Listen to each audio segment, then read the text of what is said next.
romancier, dramaturge et poète, l'abbé d'Aubignac est célèbre pour les livres La pratique du théâtre, publié en 1657. Ces livres se situent dans le cadre des débats sur les théâtres des années 1630, dont La querelle du Cid est un exemple.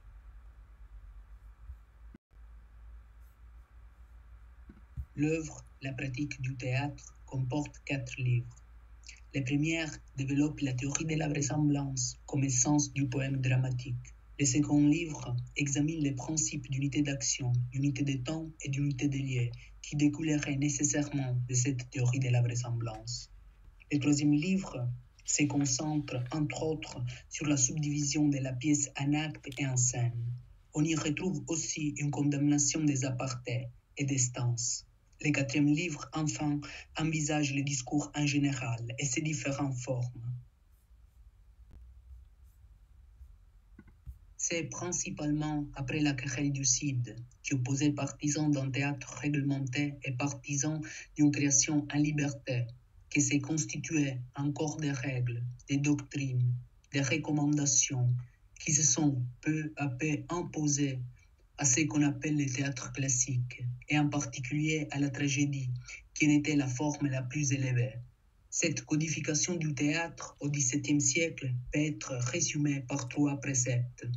La règle de vraisemblance, la règle de bienséance, la règle des 3 unités.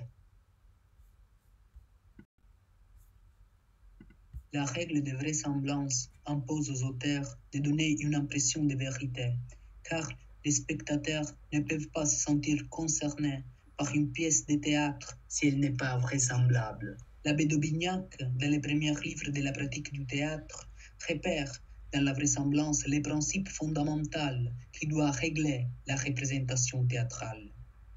La vraisemblance, dit-il, est l'essence du poème dramatique, et sans laquelle il ne se peut rien faire ni rien dire de raisonnable sur la scène.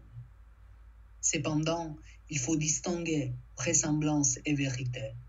La tragédie racinienne, par exemple, ne vise pas la fidélité à une prétendue vérité historique, mais plutôt la cohérence avec les idées et les croyances de son public.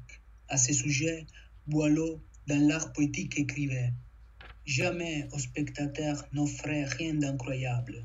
Le vrai peut quelquefois n'être pas vraisemblable. Une merveille absurde est pour moi sans appât. L'esprit n'est point ému de ce qu'il ne croit pas. »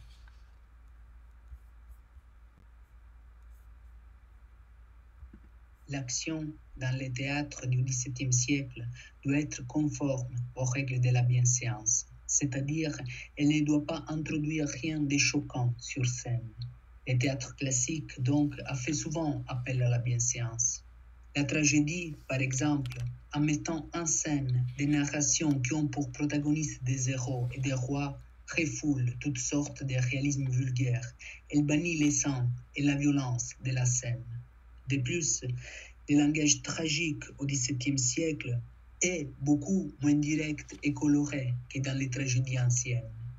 Si les personnages d'Euripide s'injuraient violemment, les héros raciniens, même au comble de la rage, ne se laissent jamais emporter par un langage vulgaire.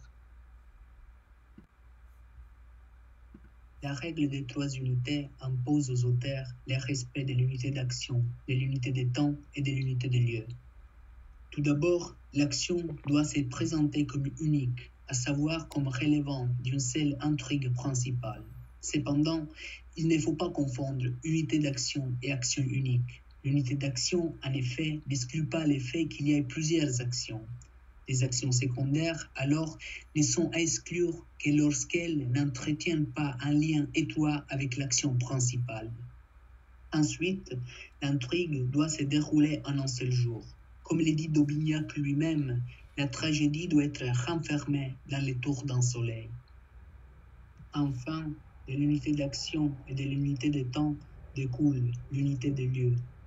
Pour respecter cette règle, les dramaturges choisissent comme lieu privilégié de la représentation théâtrale les palais et la place de la ville.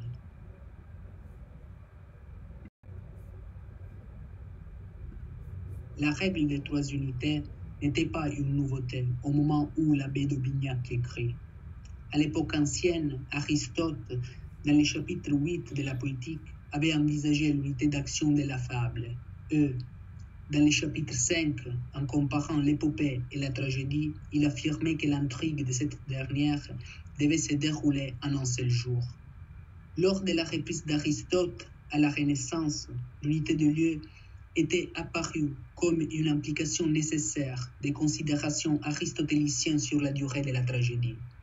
Auteurs comme Pierre de Ronsard, Jules César Scaliger et Lodovico Castelvetro avaient formulé alors la règle des 3 unités.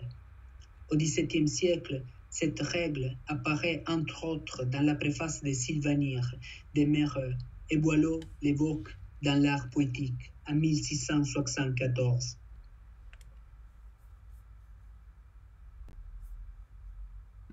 Racine est, avec Pierre Corneille, l'autre grand tragédien du XVIIe siècle. Ces tragédies sont traversées par une fatalité inéluctable et mettent en scène des personnages sur lesquels pèse la cruauté des dieux.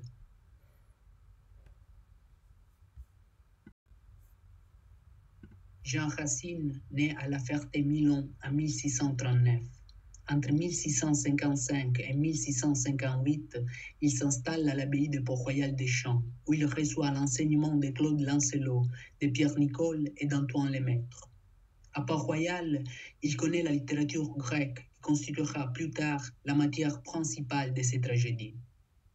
Entre 1658 et 1663, il s'installe à Paris, où il découvre les milieux littéraires parisiens, en faisant la connaissance de La Fontaine et Boileau. En 1666, Racine se détache de Port-Royal à la suite de la condamnation de l'art dramatique de la part de Pierre Nicole. Le théâtre, d'après cette dernière, n'était qu'un divertissement qui détourne l'homme de Dieu. En 1677, il est nommé par Louis XIV historien officiel du roi. Il renonce en même temps à sa carrière dramatique. Entre 1689 et 1691, il écrit ses dernières tragédies à thème biblique, Esther et Athalie. Racine meurt à Paris en 1699. Alors, sur cette diapositive, vous avez la liste des pièces de théâtre écrites par Racine. Je ne vais pas les parcourir une par une. Ce qu'il est important de remarquer, c'est qu'il y a pratiquement 2 périodes dans la création théâtrale de Racine. D'une part, de 1664 à 1677, il écrit régulièrement du théâtre, surtout des tragédies, à peu près une tragédie, une pièce par an ou une pièce tous les 2 ans. Alors qu'on voit bien qu'il y a une coupure de 12 ans entre 1677 et 1689. En fait, Racine, à propos duquel vous avez entendu sur la diapositive précédente, c'est quelqu'un de croyant, quelqu'un qui pense que la pratique théâtrale n'est pas conforme aux préceptes de la religion. Eh bien, en 1677, Racine écoute ses doutes à propos de sa pratique théâtrale et il s'écarte pour un très longtemps de la tragédie, alors même qu'il venait de connaître un succès extraordinaire avec Phèdre. Et ce n'est qu'en 1689 qu'il va revenir vers le théâtre. Il ne revient d'ailleurs pas vers le théâtre public, puisque à la fois Esther et puis Athalie sont jouées au pensionnat aux jeunes filles de Saint-Cyr, un pensionnat qui a été fondé par Madame de Maintenon. Et c'est d'ailleurs à sa demande qu'il va écrire ces 2 pièces. Ces 2 pièces sont donc à part à la fois parce qu'elles arrivent en fin de carrière et parce qu'elles ont une facture très différente des tragédies précédentes. Ce sont des pièces à sujet biblique et dans lesquelles il y a une recherche de spectaculaire, des principes poétiques différents qui agissent par rapport aux pièces de théâtre dites classiques que vous avez par ailleurs. Les sujets des tragédies de Jean Racine sont tirés des anciens, de l'histoire, de la mythologie ou de la religion. Dans les préfaces de cette tragédie, il déclare à plusieurs reprises sa fidélité aux sources. Les anciennes, dit-il, auraient saisi les caractères universaux de l'âme humaine. La fatalité ensuite constitue l'essence même du conflit tragique racine. Les tragédies de Jean Racine portent en effet sur les combats de l'homme contre un destin hostile. Il emprunte à la tragédie antique les thèmes littéraires de la haine de Dieu et de la malédiction attachée à une famille.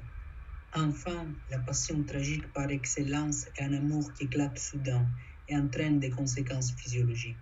Cette passion se traduit dans un état d'asservissement et de souffrance qui se tourne aisément en haine par le biais de la jalousie.